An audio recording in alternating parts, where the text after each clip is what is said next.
Assalamualaikum. We were discussing about gluconeogenesis. One pathway that we have discussed in gluconeogenesis is the reversible steps of glycolysis. Now we are going to discuss gluconeogenesis by another method, that is gluconeogenesis from amino acids. Synthesis of glucose from amino acids.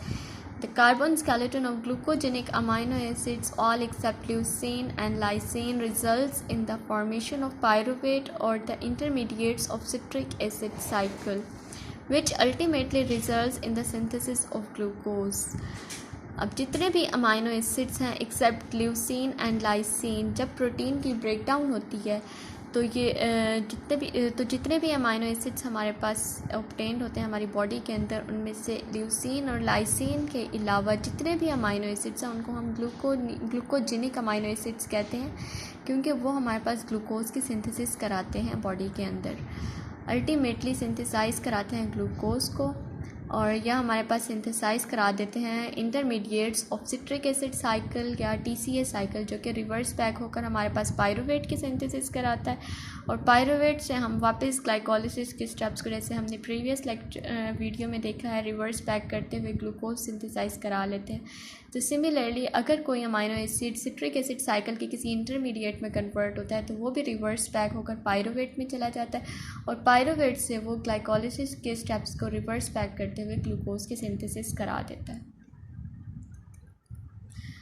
So here is an example alanine. Amino acid alanine हमारे पास glucose की synthesis किस तरीके से करवाता है, ये एक cycle के थ्रू करवाता है। साइक्लिक पाथवे है जो कि लिवर और मसल के सेल्स के दरमियान में होता है। लिवर के अंदर जब प्रोटीन के मेटाबॉलिज्म से हमारे पास एलेनिन आता है तो एलेनिन कन्वर्ट बैक होता है पायरुवेट के अंदर। लिवर के अंदर एलेनिन कन्वर्ट बैक होता है पायरुवेट के अंदर बाय डीअमाइनेशन। हमने पढ़ा है डीअमाइनेशन के थ्रू एक अमाइनो एसिड कीटो एसिड के अंदर कन्वर्ट हो जाता है। तो वो कीटो एसिड क्या है कि अमाइनो एसिड के ऊपर से जब अमाइनो ग्रुप जाता है तो उसी कार्बन के ऊपर, जिस कार्बन के ऊपर से अमाइनो ग्रुप जाता है अमाइनो एसिड के अंदर से, उस कार्बन के ऊपर एक कीटो ग्रुप आ जाता है डबल बॉन्ड O की फॉर्म में। वही कीटो एसिड कन्वर्ट करा देता है उस अमाइनो एसिड को एक पायरुवेट के अंदर। तो alanine by the process of deamination convert हो जाता है पायरुवेट में, और ये पायरुवेट ग्लाइकोलिसिस के स्टेप्स के थ्रू रिवर्स बैक होते हुए हमारे पास अल्टीमेटली ग्लूकोज की सिंथेसिस कराता है। अब ये ग्लूकोज हमें अल्टीमेटली रिक्वायर होता है मसल्स को फॉर द एनर्जी।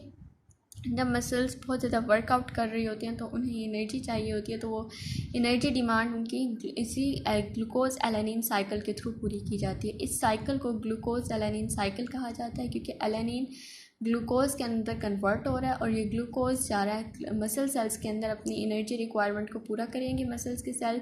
ग्लाइकोलिसिस के थ्रू ग्लूकोज को पायरुवेट में कन्वर्ट करते हैं, और पायरुवेट अगेन कन्वर्ट हो जाता है एलानिन के अंदर बाय अमाइनेशन। ये अमाइनो ग्रुप आकर पायरुवेट के अंदर जब अटैच होता है तो वहीं कीटो एसिड का जो कार्बोनाइल ग्रुप है ये कन्वर्ट हो जाता है अमाइनो ग्रुप के अंदर, एलानिन में कन्वर्ट हो जाता है पायरुवेट, और यही एलानिन अल्टीमेटली वापस चला जाता है लिवर सेल्स के अंदर। तो ये ग्लूकोज एलानिन साइकिल एक वापस रिवर्स बैक होते होते एलानिन ग्लूकोज में और ग्लूकोज दोबारा एलानिन में कन्वर्ट होता रहता है, और हमारे पास ग्लूकोज की सिंथेसिस होती रहती है फ्रॉम नॉन कार्बोहाइड्रेट सोर्स या फ्रॉम अमाइनो एसिड्स। इस साइकिल को ग्लूकोज एलानिन साइकिल कहते हैं, जो कि एक हमारे पास मेथड है या पाथवे है for gluconeogenesis. Next is the gluconeogenesis from glycerol. Glycerol is basically the backbone of fats, जिसके ऊपर आकर फैटी एसिड्स अटैच होते हैं और हमारे पास फैट्स की सिंथेसिस होती है। अब ग्लिसरॉल जब हमारे पास एडिपोज टिश्यूज़ के अंदर फैट्स जाकर हाइड्रोलाइज होते हैं तो वो कन्वर्ट हो जाते हैं फैटी एसिड्स के अंदर और ग्लिसरॉल के अंदर। ग्लिसरॉल हमारी बॉडी के अंदर फैट एडिपोज टिश्यूज़ के अंदर स्टोर हुआ होता है। अब यही ग्लिसरॉल अल्टीमेटली जब ग्लूकोज की रिक्वायरमेंट बॉडी के अंदर होती है अंदर स्टार्विंग कंडीशन, तो यही फैट डिपॉजिट कंज्यूम होने लगते हैं और ग्लिसरॉल हमारे पास ग्लूकोज की सिंथेसिस में इन्वॉल्व हो जाता है by a process known as gluconeogenesis. Glycerol is liberated in adipose tissues by hydrolysis of fats, triglycerol The enzyme glycerokinase found in liver and kidney absent in adipose tissues activates glycerol to glycerol 3-phosphate। अब क्योंकि gluconeogenesis liver और kidney के tissues के अंदर sales के अंदर हो रही है, तो ये एंजाइम स्पेसिफिक जो है ग्लूकोनियोजेनेसिस का ग्लिसरोकाइनेज, ये भी हमारे बॉडी के अंदर लिवर और किडनी में ही प्रेजेंट होता है, एडिपोज टिश्यूज़ में प्रेजेंट नहीं होता। ग्लिसरॉल लिवर और किडनी के अंदर कन्वर्ट हो जाता है ग्लिसरॉल 3-फॉस्फेट के अंदर by the enzyme glycerokinase. It is converted to dihydroxyacetone phosphate by glycerol 3-phosphate dehydrogenase। अब डाईहाइड्रोक्सीएसीटोन फॉस्फेट एक इंटरमीडिएट है ग्लाइकोलिसिस का। जब हमने ग्लाइकोलिसिस के स्टेप्स पढ़े थे तो हमने स्प्लिटिंग फेज के अंदर देखा था फ्रुक्टोज 1,6-बिसफॉस्फेट कन्वर्ट हो जाता है और स्प्लिट हो जाता है डाईहाइड्रोक्सीएसीटोन फॉस्फेट और ग्लिसरॉल 3-फॉस्फेट के अंदर। तो ये डाईहाइड्रोक्सीएसीटोन फॉस्फेट कन्वर्ट हो जाता है अल्टीमेटली ग्लिसरॉल 3-फॉस्फेट के अंदर, क्योंकि डाईहाइड्रोक्सीएसीटोन फॉस्फेट एक अनस्टेबल कंपाउंड है। ठीक है, तो अब हमने जो स्टेप के अंदर ग्लिसरॉल 3-फॉस्फेट के थ्रू डाईहाइड्रोक्सीएसीटोन फॉस्फेट की सिंथेसिस करवाई है, ग्लिसरॉल 3-फॉस्फेट डिहाइड्रोजिनेज के थ्रू ग्लिसरॉल 3-फॉस्फेट को डाईहाइड्रोक्सीएसीटोन फॉस्फेट के अंदर कन्वर्ट करवाया है।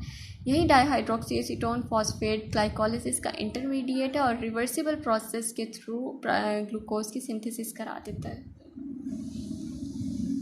ये अपना हमारे पास ग्लिसरॉल साइकिल, जिससे हमारे पास ग्लिसरॉल से ग्लूकोनियोजेनेसिस हो रही है। सो ट्राइएसाइलग्लिसराइड्स की हाइड्रोलिसिस हुई, फैटी एसिड और ग्लिसरॉल के अंदर कन्वर्ट हो जाते हैं ये ट्राइएसाइलग्लिसराइड को हम फैट्स भी बोलते हैं।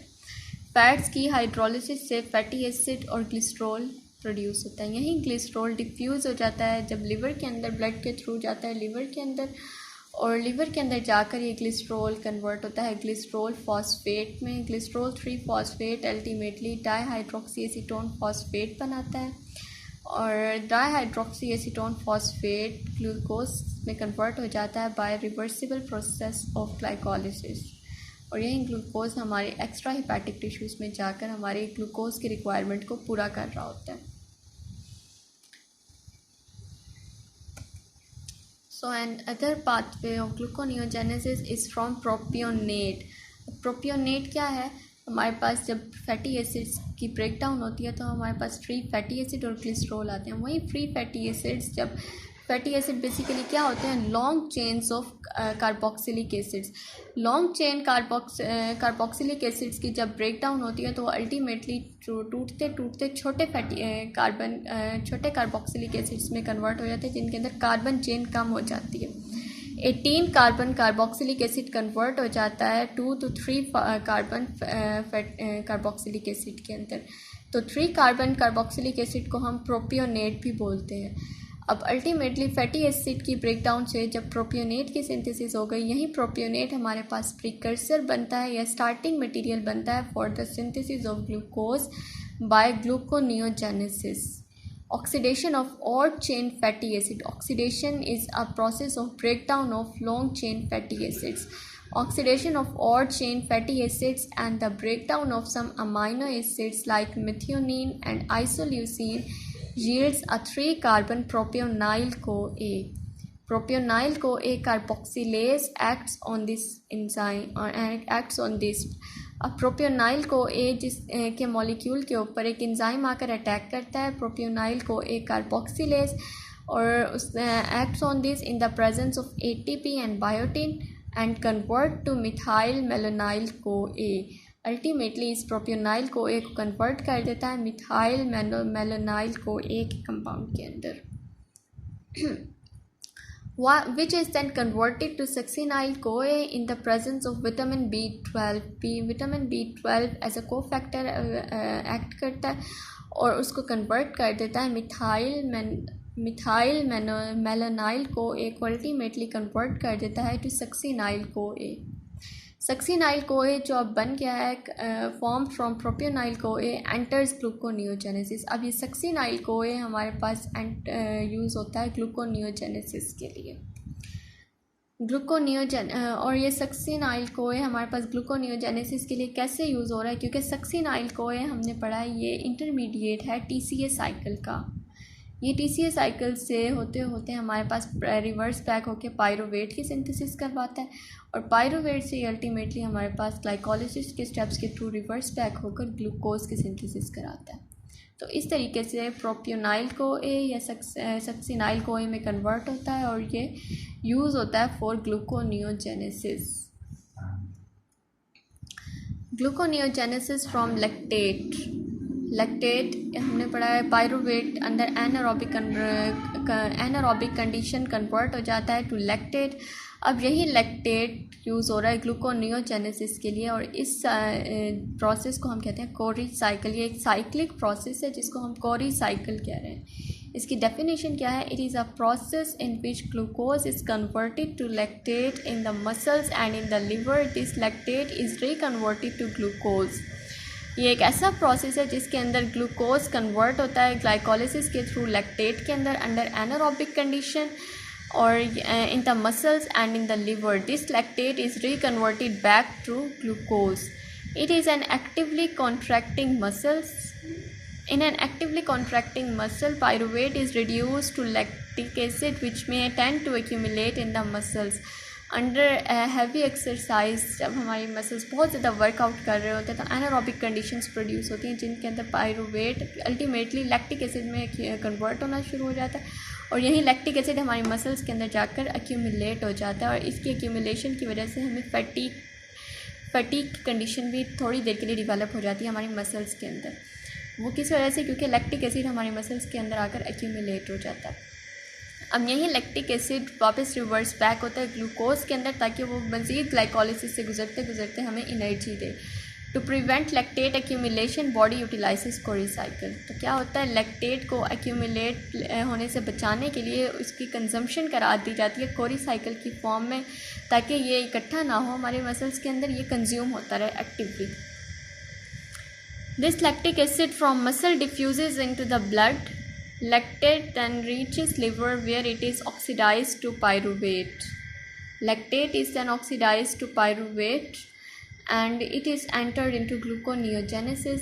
जब ये पायरुवेट में कन्वर्ट हो गया तो अल्टीमेटली ये ग्लाइकोलिसिस के स्टेप से रिवर्स बैक होते होते ग्लूकोज की रीजनरेशन करा देता है. Regenerated glucose can enter into blood and then to muscles. यही ग्लूकोज जब एक दफ़ा सिंथेसाइज हो जाता है तो ये दोबारा ब्लड के अंदर एंटर होकर मसल्स में जाता है और वहाँ ग्लाइकोलिसिस के थ्रू एनर्जी की रिक्वायरमेंट को पूरा करता है और दोबारा से एनारोबिक कंडीशन में लैक्टेट बना देता है और लैक्टेट दोबारा कन्वर्ट हो जाता है पायरुवेट के अंदर. तो ये साइकिल चलता रहता है, इसको कहते हैं कोरी साइकिल.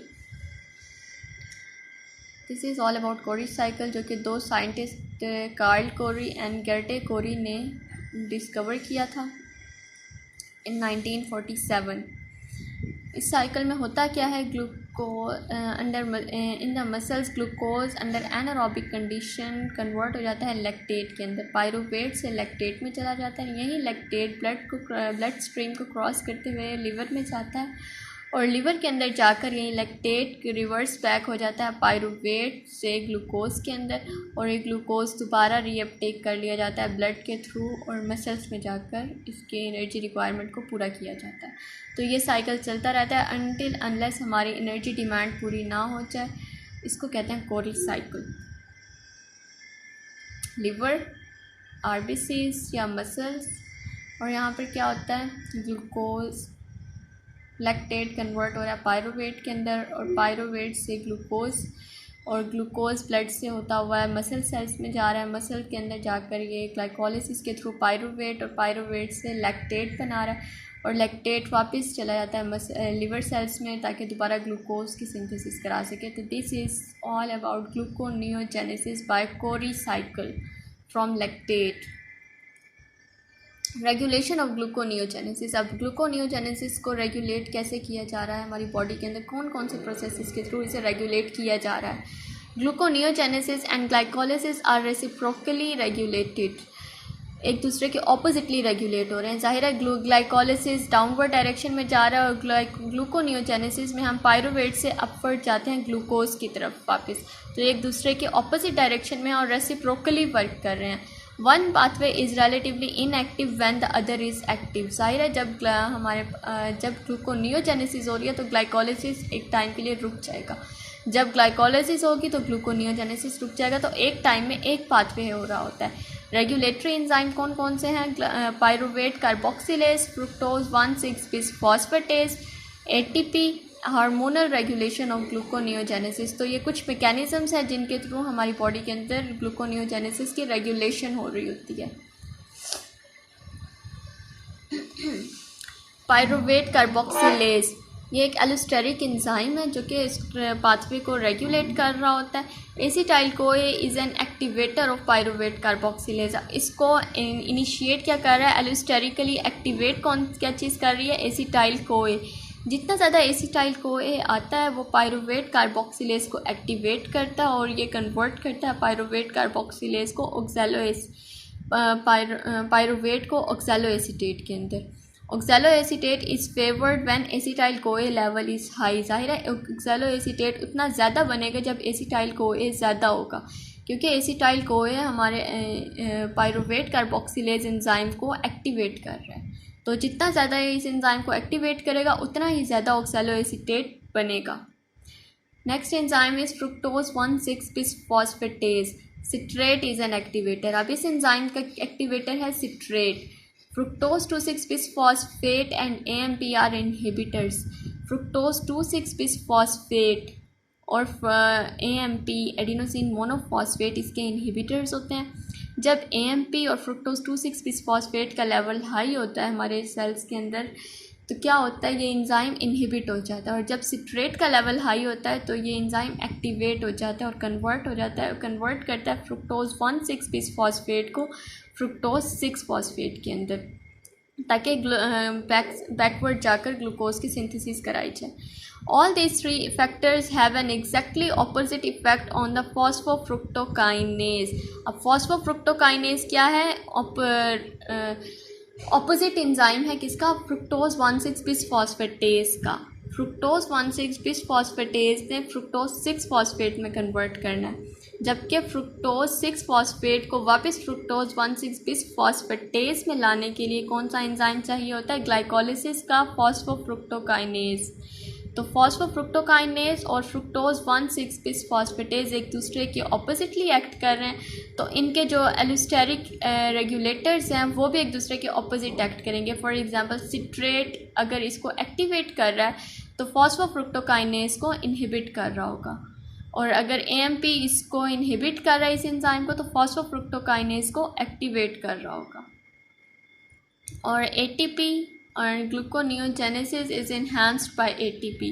अब ग्लूकोनियोजेनेसिस ATP के थ्रू इन्हांस हो रही है, मतलब फ्रुक्टोज 1,6-bis फॉस्फेटेज एंजाइम को एक्टिवेट कर रहा है ATP, जबकि फॉस्फोफ्रुक्टोकाइनेज को इनहिबिट कर रहा होगा ATP। तो इनके जो मॉलिक्यूल्स हैं एक दूसरे के ऑपोजिटली इफेक्ट प्रोड्यूस करते हैं इन दोनों एंजाइम्स पर, क्योंकि ये दोनों एंजाइम्स भी एक दूसरे के ऑपोजिट एक्शन परफॉर्म कर रहे हैं ग्लाइकोलिसिस और ग्लूकोनियोजेनेसिस के अंदर।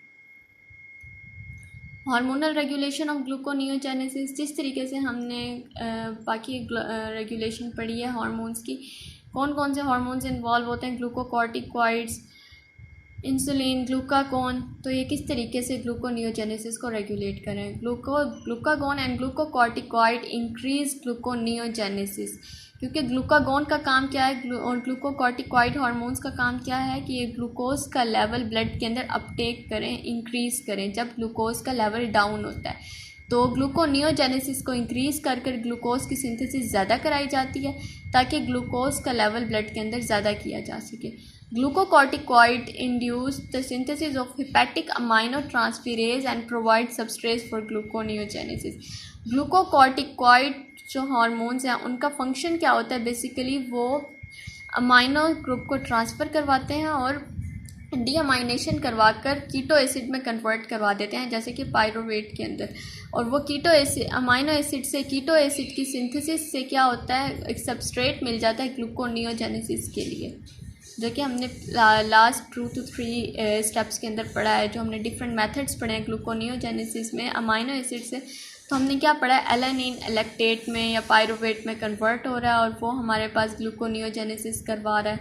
तो क्या होता है, ग्लूकोकॉर्टिकॉइड हार्मोन्स का लेवल जब वो सेंस करते हैं कि ब्लड के अंदर ग्लूकोज का लेवल कम हुआ हुआ है, तो उसको वापस रीअपटेक कराने के लिए अमाइनो एसिड को कन्वर्ट करते हैं कीटो एसिड के अंदर, उनका अमाइनो ग्रुप ट्रांसफ़र कराकर जब उनको किसी कीटो एसिड में कन्वर्ट करते हैं तो वो कीटो एसिड पायरुवेट में कन्वर्ट होकर ग्लूकोनियोजेनेसिस करा रहा होता है। तो वो कीटो एसिड एक सबस्ट्रेट बन जाता है ग्लूकोनियोजेनेसिस का। High glucagon insulin ratio favours induction of synthesis of glucogenic amino enzymes phosphoenol pyruvate carboxykinase fructose 1,6 bisphosphatase and glucose 6 phosphatase। ये इंजाइम्स ग्लूकोनियोजेनेसिस के हैं। ये इंजाइम्स एक्टिवेट कब होते हैं, जब ग्लूकागोन इंसुलिन का लेवल हाई हो जाता है। At the same time synthesis of glycolytic enzymes hexokinase phosphofructokinase and pyruvate kinase are depressed. अब ये जो एंजाइम्स हैं ग्लाइकोलिसिस के, इनका लेवल डाउन हो जाता है जब ग्लूकागोन इंसुलिन की रेशो हाई होती है। ग्लूकागोन इंसुलिन की रेशो का क्या मतलब है, ग्लूकागोन ओवर इंसुलिन। जब ऊपर वाला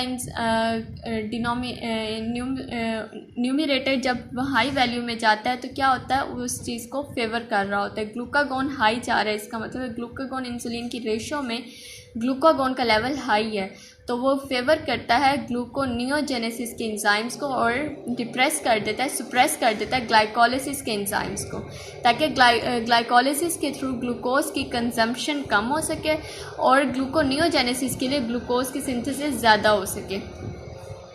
हार्मोनल रेगुलेशन में अब ये दो एंजाइम्स एक दूसरे के ऑपोजिटली एक्ट कर रहे हैं। ग्लूकोज से पायरुवेट बन रहा है और पायरुवेट से वापस ग्लूकोज बन रहा है। तो ग्लूकोज से पायरुवेट का बनना बाय ग्लाइकोलिसिस ये एक्टिवेट होता है इंसुलिन के थ्रू कि वो ग्लूकोज की कंजम्पशन कराता है जब ब्लड के अंदर ग्लूकोज का लेवल हाई हो जाता है। तो ग्लूकोज की कंजम्पशन कराकर उसको पायरुवेट में कन्वर्ट करा रहा होता है और पायरुवेट ने जब ग्लूकोज में जाना है तो ये क्या है, ग्लूकोज की सिंथेसिस है फ्रॉम नॉन कार्बोहाइड्रेट सोर्सेज जब ग्लूकोज की डेफिशिएंसी हुई होती है। तो ये क्या करते हैं, ग्लूकागॉन ग्लूकोकॉर्टिकॉइड इसको इनिशिएट करा रहे होते हैं और इंसुलिन इस ग्लूकोनियोजेनेसिस के प्रोसेस को इनहिबिट कर रहा होता है। So this is all about gluconeogenesis. If you have any questions you can ask so that I will clear your answers. Thank you so much. Hope you got my point.